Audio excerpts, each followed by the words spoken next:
Welcome back. ہم جب break میں جانے والے تھے اور مفتی صاحب نے ایک واقعہ سنانا شروع کیا تھا اور بریک آ گئی تھی تو ان کا واقعہ وہیں پر تھوڑا سا شارٹ ہو گیا. میں چاہوں گی مفتی صاحب آپ وہی واقعہ ذرا سنائیں اور ڈیٹیل میں ذرا ہمیں سنائیے. دیکھیں، میں آپ کو پہلے بھی عرض کر رہا تھا کہ حضرت علی رضی اللہ تعالیٰ کی جو پرورش ہے وہ بی بی ختیجہ یا ختیجہ ملکۃ العرب یعنی کہ بی بی فاطمہ کی جو والدہ ہے بی بی ختیجہ، انہوں نے پرورش کی ہے. اور نبی علیہ الصلوۃ والسلام، یہ وہ خاندان تھا، یہ دونوں میاں بیوی ایسے تھے کہ نبی اسلام اور بی بی ختیجہ کہ جنہوں نے ہمیشہ زمانے کو کھلایا ہے، عطا کیا ہے، غریبوں، یتیموں، بیواؤں، مساکین کی مدد کی.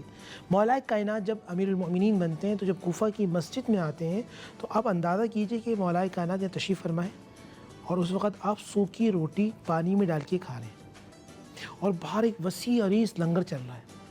ایک شخص نوجوان جو علی سے ملنے آیا پہلی مرتبہ، اس کو نہیں معلوم کہ علی کون ہے، تو وہ مسجد میں آیا تو دیکھا ایک بزرگ ہیں جو روٹی کے ساتھ سوکھی روٹی ہے اس کو توڑ رہے ہیں، چبا رہے ہیں اور اس کی ایسے پسینہ کنٹینیو سے گر نکل رہا ہے شدت سے. باہر گئے تو ایک نوجوان جو بہت ہی خوبصورت تھا جو روٹی بانٹ رہا تھا اور گرم گرم روٹیاں تھیں عرب کی اس زمانے کی جس میں دیسی گھی لگا ہوا ہے کہ بھائی مجھے 2 اور دے دو. کہا کیوں دے دو؟ فرمایا جو مسجد کے اندر ایک بزرگ ہیں جو سوکھی روٹی کھا رہے ہیں، میں چاہتا ہوں میں ان کو دے دوں. وہ بانٹنے والا نوجوان امام حسن تھا اور جو سوکھی روٹی کھا رہے تھے وہ مولا کائنات سیدنا علی شیر خدا. امام حسن نے کہا کہ جو لنگر چل رہا ہے وہ انہی کا چل رہا ہے. اندازہ کیجیے تقویٰ، طہارت، پاکیزگی، یہ وہ تھے جنہوں نے زندگی بس اللہ کی محبت کو کمایا. یہ محب رسول بھی تھے تو محبوب رسول بھی تھے. اگر میں آج اللہ اس کے رسول سے محبت کرنا چاہتا ہوں تو بانٹنے کا جذبہ رکھوں، خیر خواہی کا جذبہ رکھوں. اپنی دیکھیں مولا کائنات آج مجھے تھوڑی سی طاقت آ جائے میرے اندر تو نعوذ باللہ گردن میں سریہ آ جاتا ہے اور میں سمجھتا ہوں ہر بندہ حقیر و فقیر ہے. مولا کائنات جنگ میں لڑ رہے ہیں اور ایک آدمی کو گرا دیا اور قریب تھا کہ اس کو قتل کر دیں، کافر تھا. اس نے آپ کے چہرے مبارک پہ بدتمیزی کی، تھوک دیا، آپ نے فوراً چھوڑ دیا. اس نے کہا علی اب تو میں یہ سمجھتا کہ تم میرا قیمہ بنا دو گے، کاٹ دو گے. فرمایا پہلے جو لڑ رہا تھا میں اللہ کے لیے لڑ رہا تھا، اب جب تو نے پھینکا تو میں اگر لڑوں گا تو اپنے نفس کے لڑوں گا. اور علی نے کبھی تلوار اپنے لیے نہیں، ہمیشہ اللہ کے لیے اٹھائی ہے. یعنی طاقت میں آنے کے باوجود لوگوں کو معاف کر دینا. لوگ جبھی کردار دیکھ کے مسلمان ہوئے. آج اگر میں سیدنا علی سے محبت کرتا ہوں تو یہ وعدہ کرتا ہوں شکوہ زبان سے نہیں ہوگا، شکر ہوگا، بانٹنے والا جذبہ ہوگا، عطا کرنے والی بات ہوگی اور پھر دوسروں کو میں انسان سمجھوں گا. آج ہمارے انسان نہیں سمجھتے معذرت کے ساتھ. ہمارے ہر بندہ ہی چاہتا ہے بس میں ہوں اور مجھ جیسا کوئی نہیں. اور علی یہ چاہتے ہیں کہ آپ جو ہیں آپ اللہ کے بندے بن جائیں، آپ اللہ کے قریب ہو جائیں، آپ اللہ کے دوست ہو جائیں. تو ایک میسیج اور بھی ہے مولا کائنات سیدنا علی شیر خدا کرم اللہ وجہہ کریم کی زندگی میں ہمیں ملتا ہے. بی بی فاطمہ رضی اللہ تعالیٰ سے کیسی محبت تھی، کیسا پیار تھا. 3 دن ان کے گھر میں فاقے ہیں اور روزہ رکھا ہوا ہے. ایک بندہ آیا، تیسرے دن کچھ خدمت کی آپ نے اور روٹی لے کر آئے. جیسی آیا تو سائل نے آواز لگا دی.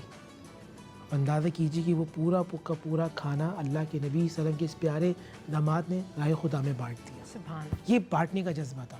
جب ان کی وقت شہادت آئی نا تو نصیحت کیا کی، بیٹا اللہ سے ڈرنا، بیٹا اللہ سبحانہ و تعالیٰ کے بارے میں ایک محبت پیار کا امن کائنات کو پھیلانا، خیر کی دعوت دینا، خیر بانٹنا اور لوگوں کو شر سے دور رکھنا. یہ علی کی نصیحت ہے. سبحان اللہ.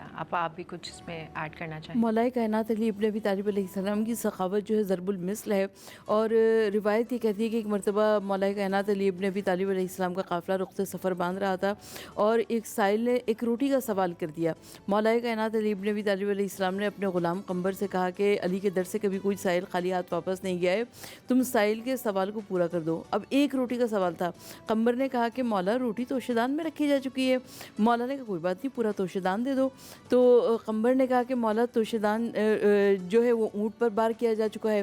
مولا نے کہا کوئی بات نہیں قمبر، علی کے در سے کبھی کوئی سائل خالی ہاتھ واپس نہیں گیا ہے، تم پورا اونٹ دے دو. تو قمبر نے کہا کہ مولا اونٹ قطار میں لگ چکا ہے. مولا کائنات علی ابن ابی طالب علیہ السلام نے کہا کہ اس نے ایک روٹی کا سوال کیا تھا. مولا کائنات علی ابن ابی طالب علیہ السلام نے فرمایا کہ تم اونٹوں کی پوری قطار دے دو. بس اتنا سننا تھا کہ قمبر نے اونٹوں کی مہار کو ہاتھ سے چھوڑ دیا کہ علی کا دریائے سخاوت کہیں جوش میں کہیں ایسا نہ ہو کہہ دے میں قمبر کے دے دو. تو یہ علی ابن ابی طالب علیہ السلام کی سخاوت ایسی ضرب المثل تھی. حاتم طائی کا نام ہم نے اور آپ نے بہت سنا ہے. ایک مرتبہ بزم مولا کائنات علی ابن ابی طالب علیہ السلام میں حاتم طائی کی سخاوت کا تذکرہ ہونے لگا اور کسی نے کہا کہ حاتم کے گھر کے 40 دروازے تھے اور اگر سائل 40 دروازوں پر جاتا تھا تو اس کو یقیناً کچھ نہ کچھ عطا کیا جاتا تھا.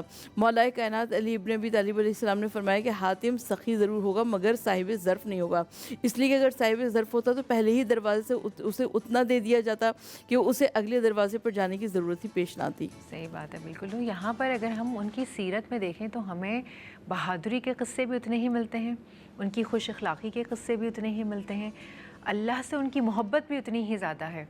اب میں یہ جاننا چاہوں گی کہ ان کی جو بیگم تھیں تو ان کے جو آپس میں ریلیشن, کیونکہ ہمارے ہاں جو آج کل کے حالات چل رہے ہیں, ہمارے اوپر فرض ہو گیا ہے کہ ہم اوپر اپنے ان رول ماڈلز کو دیکھیں کہ انہوں نے اپنے ریلیشن شپس کیسے چلائے. بسم اللہ الرحمن الرحیم. دیکھیں آج سب سے بڑا جو المیہ ہے, ہم یہ کہتے ہیں وقت نہیں دیتے. اب دیکھیں میں کبھی کبھی حیران ہوتا ہوں کیسی شخصیات ہیں جو باہر کام بھی کر رہے ہیں, جو نبی علیہ السلام سے تعلیم بھی لے رہے ہیں, جو جنگوں میں نبی علیہ السلام کے ساتھ بھی ہیں, بدر میں بھی ہیں, عہد میں بھی ہیں, اور گھر میں بھی پورا ٹائم دے رہے ہیں. یعنی کس طرح مینیج کیا. میں سمجھتا ہوں کہ اگر آج کا مرد مولا کائنات کے اس اسلوب کو بھی اپنائے تو شاید کوئی بیوی شکوہ نہ کرے. میں سمجھتا ہوں بہن بڑا عجیب سی بات ہے, طلاقیں ہو رہی ہیں, مرد عورت کی عزت نہیں کرتا, عورت مرد کی عزت نہیں کرتی. یہ وہ گھرانہ جنہوں نے ایک دوسرے کی عزت کرنا سکھایا, ایک دوسرے کو احترام دینا سکھایا, ایک دوسرے پر اعتماد کرنا سکھایا, ایک دوسرے کو بھروسہ دینا سکھایا, اور پھر بچوں کی تربیت امام حسن اور امام حسین کی شاندار تربیت کی ہے. اگر علی جیسا باپ ہوگا تو پھر زمانے میں بچے امام حسن حسین جیسے ہوتے ہیں. صحیح بات ہے, 100% وہی بات ہو گئی کہ حضرت علی سے اگر آپ شروع کریں نا, ان کی بہادری کے قصے, ان کی ثقافت کے قصے, جس طریقے سے وہ لوگوں کے ساتھ ڈیل کرتے تھے, مطلب انبلیویبل حد تک ہے, اور وہ ہم سب کے رول ماڈل ہیں. اب وقت ہو جاتا ہے ایک بریک کا, بریک لیتے ہیں, بریک کے بعد حاضر ہوتے ہیں.